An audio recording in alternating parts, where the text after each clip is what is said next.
ભરૂચ તાલુકાના તવરા ગામે નર્મદા નદીના કિનારે આવેલ કબીર આશ્રમ મંગલ મઠ ખાતે દર વર્ષની જેમ આ વર્ષે પણ મંગલ મઠના સ્થાપક અને તવરા ગામને મંગલ કરનાર મહંત શ્રી 108 મંગલદાસજી સાહેબની 32મી પુણ્યતિથિની ઉજવણી કરવામાં આવી હતી।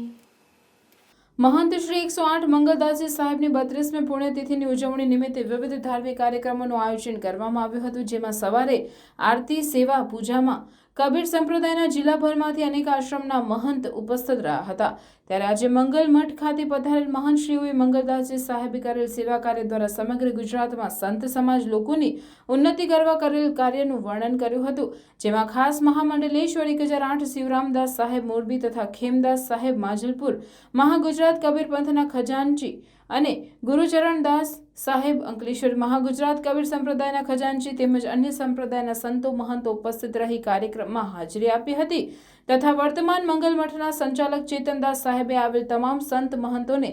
ફૂલ અને શાલ અર્પણ કરી તેઓનું સ્વાગત કરવામાં આવ્યું હતું। સાથે જ આ પ્રસંગે ખૂબ જ મોટી સંખ્યામાં નવા અને જૂના તવરા ગામના ગ્રામજનો અને શાળાના વિદ્યાર્થીઓ પણ આ કાર્યક્રમનો લાભ લીધો હતો। કાર્યક્રમમાં પધારેલ સંત મહાન સંતો